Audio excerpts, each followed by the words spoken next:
This episode features an up-and-coming management thought leader. He has won the Exemplary Civilian Service Medal. He's a collaborative, forward-thinking IT leader with over a 10-year record of applying leadership, communication, and problem-solving to transform underperforming teams and make good teams great.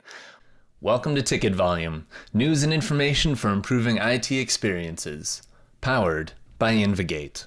Welcome to the podcast, NJ. Hey, thanks, man. Glad to be here.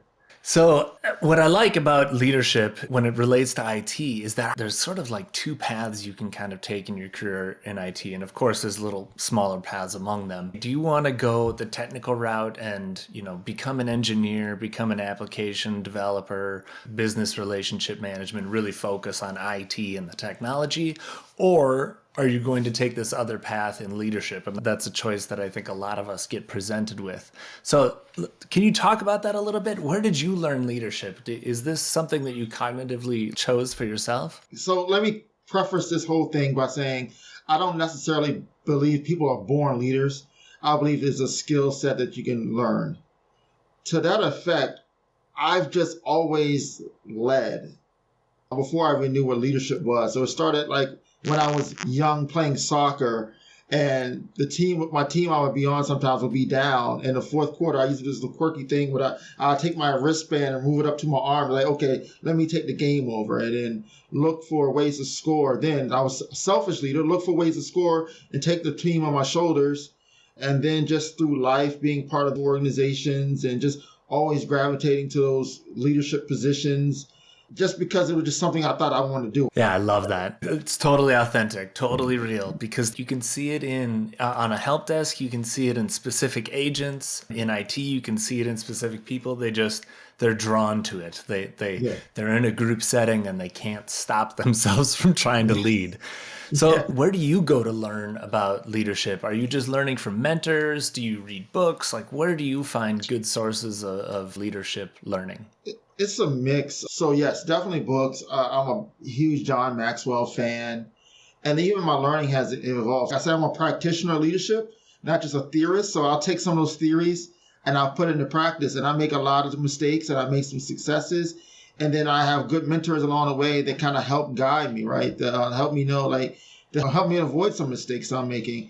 And it's just through that process of just learning and trying new things and not failing and like self-reflection. And so, and I kind of grown a little bit. So I don't read as many self-help books as I used to on leadership. I'm really engaging a lot of biographies and autobiographies and learning different styles and techniques from people. And I'm finding what I can apply to my own life and the things I do. So Cool. Honestly, surprisingly, last year, Lyndon B. Johnson has been a phenomenal role model for leadership and how he just used all of his faculties to move things along. Wow, that's awesome. Like specifically, what was something specific that really stands out to you in his leadership styles? I always think about leadership about more of a mental intelligence type of perspective. He uses his size many times to, I hate to say intimidate, but like sometimes it's intimidate, right? And when he needed to get things across, he would use his size. He was really aware of his hands. So sometimes he would get really hard, firm handshakes. But there was times when he was able to make himself small, despite being such a big fellow, make himself small and put himself in almost like a very humble position to get things done for him then when he needed things done. And so not just the intelligence part of it, right? It's really the physiological self that he used to get things done. And so it was very interesting how he really manipulated himself and used himself. And there's just a level of self-awareness he had of himself and those who he was dealing with to get things done. And so those are some things. I'm not a tall person like Lyndon, but I've used some of those different techniques to get things done. Yeah. Hold your space, come in closer.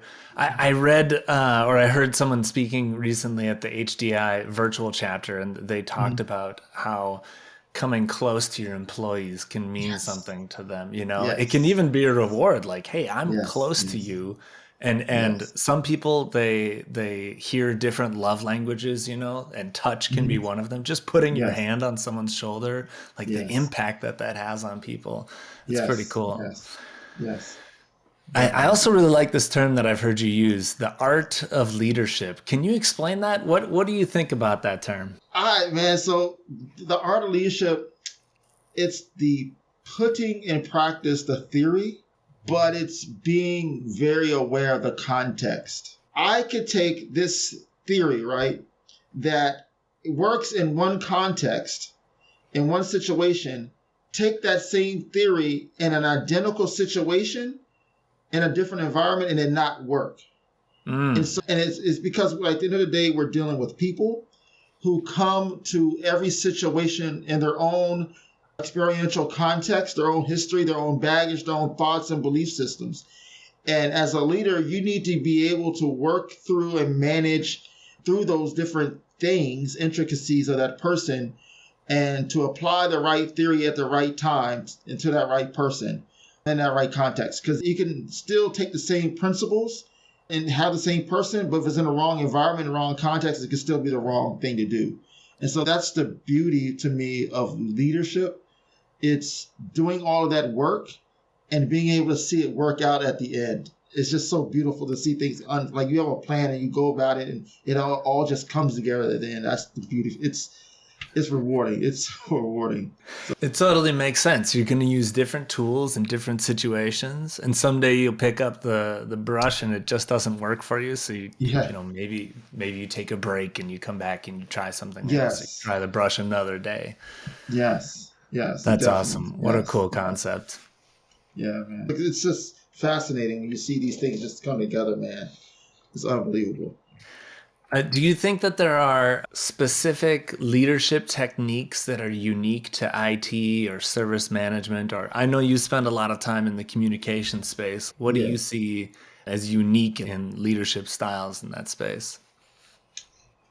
So generalization, which is hard to do when you talk about art. Generally, when you think about IT people, we think about those who are very introverted. And so the challenge then is how do you bring out people's personality from I'm trying to lead people, and from a leadership perspective, how do you then as an introvert interact and engage with people when you really just want to be by yourself? And I think this is an IT issue, but I think it's probably anything you have in a very scientific engineering realm. It's something that I see is different. And I would say that you don't have to be an extroverted leader, a charismatic. That whole idea of being a charismatic leader doesn't apply in every situation. I like Steve Jobs, for example. Well, he was quasi-charismatic. Maybe better Bill Gates is to be able to challenge the intellect and the ability to find that thing that challenges those people you're leading. In our field, it's just smarts. It's just intelligence. That is what gets you credibility. So being able to challenge someone, their intelligence, their technical ability, I have seen in many cases help people get to where you need to be is by continuously challenging them with difficult tasks. That's really good advice, to just continue to practice expanding your intelligence, expanding where you're either uncomfortable or comfortable. I really love that you called out that you can't do generalizations right at the beginning. You're like, I'm not going to generalize people, because you're right. But I do see it. I see it all over Reddit. This is a common theme on the IT threads in Reddit. People say, I didn't get into IT to be with people. I got into IT because I don't like working with people. So it is a real problem. The role of an IT person is very much moving towards the face of an organization. And so one of the talks I did at the conference last year was talk about bridging the gap between IT and the business. Part of that is no longer is your senior executives, your CIO, the ones who are leading change. Very much I see change being driven all the way down to that technician, because that's the person who the supervisor or the department lead or whatever is going to come to when a new thing rolls out and wants to understand how this is going to help benefit us, right? So you can't really hide behind a desk so much, because people need to know. People want to know. And you're the one they trust, right? Especially in our service support world, you're the one doing desktop support at their desk, Mr. Johnny or Jane on the spot. You're developing relationships. You're the one they're going to come to and want to understand, like, how does this new widget help me do my job better, right? They're not going to the CEO. They're not going to the CIO. They're not going to the IT director. They're going to you, tier one support analyst, right? And so it's changing. And I'm not in programming, but I can imagine the same kind of thing happen with programmers as well. Yeah, exactly. It's that relationship to the business. Yes, And you're right. The yes. people that are touching the business every day, they really do have that large impact. Okay, let's talk about the three types of people. What are the three types of people, NJ? Oh, goodness. So I use a sports analogy because a lot of my leadership formation came through sports. So you have your all-stars, your role players, and your bench players. And that's really any type of team I've led, large or small, you've always had these types of people. And your all-star, that's the person that's hungry, that wants the limelight, that wants the ball at the end of the game. They want to kick the winning field goal, catch the winning touchdown, the walk-off home run on bottom of the ninth, or shooting the three-pointer to win at the end of a game in NBA or whatever, right? That's your all-star, and then there's different ways you have to deal with it, manage that person. Then you have, I call role players. These are people that are not the all-star. They just like to put their head down and do the work, right? Mm-hmm. They don't want a whole lot of attention to themselves. They just want to do what's necessary. And truth be told, many times they have one or two particular skill sets they do. They don't do everything well. They do this one thing, right? And so you need to be able to manage that, right? And then you have bench players. And I like bench players because that's the ones just happy to be on the team, right? I love bench players, right? Because people always start the bench somewhere. They're just happy to be there on the team. They don't take a lot of responsibility, but they're always there, right? They're the ones who, if you're in a circle, they're on the back and they're like, hey, trying to listen in and want to be helpful. And what I've seen is if you feed bench players, you develop bench players, those bench players can become role players, and those role players become all-stars. And a lot of times those bench players are underappreciated, undervalued, because they unable to unlock their value right away, be it, new to the industry, lack of experience, or just overshadowed because of, their various things, personality to just being too many people in an organization. But your bench players are valuable gems that need to be developed and fostered because someone else will do it and turn them into all-stars. Yeah, that's true. I love that. It's such a good framework for understanding the contributions that different people are making to your efforts. And I like what you said right at the beginning, like you're going to have to think about them differently. Those all-stars, even though they want to win, they want to have the ball, you as a coach, it's about maybe telling them when to share the ball, when to share the glory, and teaching them. They end up kind of being leaders in a way too. Exactly. And managing their energy as well.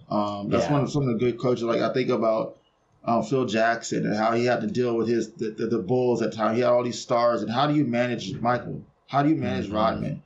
How do you manage Pippen and all those? And a lot of times it's managing their energy as well and doing things that in their best interest, though it's not something they want to do.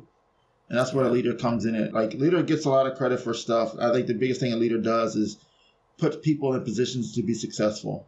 Exactly. Pave the way towards the championship. Yeah. Pave the way towards your go live. Yeah. And then get out the way so the players can play, right? Yeah, exactly.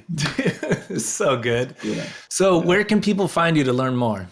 So I'm speaking at Support World Live in Vegas in May 15th to 16th. I'm doing a pre-conference based on John Maxwell's leadership goals. So I'm doing all-day training on that. And then doing a breakout session pretty much on what I just talked about now. I haven't spoken on it yet publicly, but the three types of leaders, bench players, all-stars, or role players.